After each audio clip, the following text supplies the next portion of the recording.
नमस्कार, स्वागत है आपका वीकी न्यूज में। कांग्रेस का हाथ अब वामपंथियों के साथ है। उन पर ऐसे भी आरोप लगते रहे हैं कि वो टुकड़े टुकड़े गैंग का साथ देती है, पर क्यों? शायद इस सवाल का जवाब अभी तक आपको ना मिला हो, पर अब उन्हीं के नेता ने इसकी पोल खोल दी कि यूं ही दीदी और भैया हाथरस नहीं जाते, यूं ही वो शर्जील इमाम के सपोर्ट में नहीं आते, यूं ही जमीनी राजनीति और असलियत से कांग्रेस ने दूरी बना ली। इसके पीछे एक बड़ा कारण है और इस बात का खुलासा अब उन्हीं के एक बड़े मंत्री ने कर दिया। बता दें कि टूटती बिखरती कांग्रेस से हाथ छुड़ाकर एक और नेता चला गया। ये कोई बड़ी खबर नहीं है। कई कांग्रेसी बीते 10 सालों में इस्तीफा दे चुके हैं, पर इस नेता ने जाते हुए जो बात कही वो बड़ी खबर है। दरअसल उत्तर प्रदेश कांग्रेस से एक ब्राह्मण नेता ने अपने हाथ खींच लिए और साथ ही उन्होंने यूपी की प्रभारी और पार्टी महासचिव प्रियंका गांधी वाड्रा पर गंभीर आरोप लगाए हैं। वही आरोप जो अभी तक मार्केट में आपको लोगों के मुंह से सुनने को मिलती थी, वो बात अब एक नेता से सुनने को मिल रही है। उन्होंने साफ तौर पर कहा कि गांधी परिवार अपनी छवि बचाए रखने के लिए दिग्गज नेताओं का अपमान कर रहा है और उन्हें पार्टी छोड़ने पर मजबूर भी किया जा रहा है। जिस नेता ने कांग्रेस को बाय बाय बोला उसका नाम है विनोद मिश्रा। ये उत्तर प्रदेश कांग्रेस के वरिष्ठ नेताओं में से एक हैं और ब्राह्मण महासभा के संयोजक रहे हैं। ये उत्तर प्रदेश कांग्रेस के महासचिव भी रह चुके हैं और राज बब्बर के कार्यकाल में लखनऊ प्रभारी भी रह चुके हैं। इन्होंने 25 दिसंबर को अपना त्याग पत्र दे दिया और कई बड़े राज भी खोल दिए। उन्होंने अपने इस्तीफे के लिए पूरी तरह से प्रियंका गांधी वाड्रा को जिम्मेदार ठहराया है। उन्होंने आरोप लगाते हुए कहा कि कांग्रेस की पूरी प्रदेश इकाई को वामपंथी नेताओं के हवाले कर दी गई है।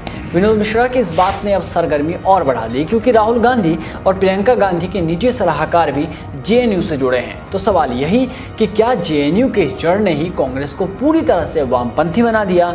जेएनयू किन मामलों को लेकर सुर्खियों में बना रहा है वो सब जानते हैं। जेएनयू से ही शर्जील इमाम जैसे लोग भी निकले हैं और कन्हैया कुमार जैसे भी, और कई बार ऐसी तस्वीरें भी सामने आई है जब जेएनयू में देश विरोधी नारे लगे हों और अब कांग्रेस पर वामपंथियों के साथ होने के आरोप लग रहे हैं। सिर्फ यही नहीं, विनोद मिश्रा ने यहां तक आरोप लगाया कि गांधी परिवार सीबीआई और ईडी से बचने का प्रयास कर रहा है और इसके लिए वो संगठन का इस्तेमाल कर रहा है। ये कांग्रेस के नेताओं के अपमानित होने की वजह है और नतीजन उन्हें मजबूर होकर पार्टी का साथ छोड़ना पड़ रहा है। इसके अलावा विनोद मिश्रा ने दिए गए बयान में कहा, प्रदेश की कांग्रेस इकाई को पहले ही वामपंथी नेताओं के हवाले किया जा चुका है। राज्य के भीतर पार्टी की बागडोर उनके हाथों में ही है।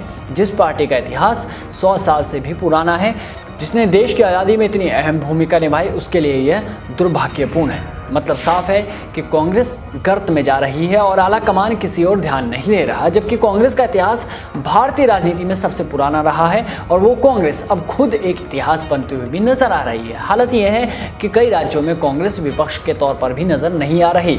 इसकी भी वजह बताते हुए विनोद मिश्रा ने साफ कहा है कि पूरी पार्टी सिर्फ वाड्रा को बचाने में लगी हुई है और नीतियों से पूरी तरह भटक चुकी है।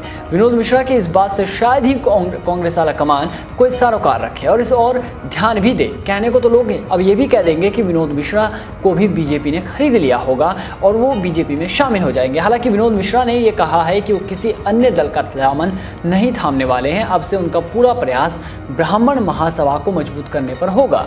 बता दें कि विनोद मिश्रा ने अपना त्यागपत्र कांग्रेस के उत्तर प्रदेश अध्यक्ष अजय लल्लू को दिया है। विनोद मिश्रा का जाना कांग्रेस के लिए कितना घातक साबित होगा ये तो देखने वाली बात होगी, क्योंकि आने वाले समय में यूपी में भी चुनाव है। अब इधर यूपी में विनोद मिश्रा ने अपना त्यागपत्र दिया है और उधर असम में कांग्रेस पार्टी के विधायक अजंता नियोग को संगठन विरोधी गतिविधियों के चलते पार्टी से निकाल दिया गया। निकालने की वजह यह कही जा रही है कि असम कांग्रेस को विधायक पर शक था कि वो केंद्रीय गृह मंत्री अमित शाह के दौरे के वक्त भाजपा का हिस्सा बन सकती है और अभी असम में चुनाव भी है। अगर विधानसभा चुनावों से पहले अजंता नियोग बीजेपी में शामिल होती है तो असम में यह कांग्रेस के लिए बहुत घातक होगा, क्योंकि पहले भी कांग्रेस ऐसा मंजर एक बार देख चुकी है 2016 के विधानसभा चुनावों में। दरअसल 2016 के विधानसभा चुनावों से पहले ही एक वरिष्ठ कांग्रेस नेता और तरुण गोगोई सरकार में मंत्री हेमंत बिस्वा शर्मा ने भी बीजेपी ज्वाइन की थी और अपने साथ कई नेताओं को भी ले गए थे। कांग्रेस आज तक इस दर्द पर मरहम नहीं लगा पाई। वहीं मध्य प्रदेश में भी सिंधिया के जाने का जख्म भी अभी तक भरा नहीं है और अब विनोद मिश्रा जैसे दिग्गज नेताओं का कांग्रेस का साथ छोड़ना ये दिखाता है कि कांग्रेस अंदर से टूट चुकी है। अब राजनीति के इस जंगल में जब पेड़ ही नहीं होगा तो फिर पौधे किस काम के, क्योंकि जब तक ये पौधे बड़े होंगे तब तक तो बहुत देर हो चुकी होगी। डर इस बात का भी है कि कहीं इससे पहले ही कोई इन पौधों को रौंद ना दे, क्योंकि अब देखने वाली बात होगी कि अब राहुल गांधी इस पर क्या बड़ा फैसला लेते हैं। कांग्रेस इस बारे में क्या कुछ सोचती है, क्या कोई विचार करती है, क्योंकि राहुल गांधी का तो वैसे भी देश में लोकतंत्र नजर नहीं आता। इस रिपोर्ट में बस इतना ही। देश और दुनिया की तमाम बड़ी खबरों से जुड़े रहने के लिए बने रहिए वीके न्यूज़ के साथ। नमस्कार।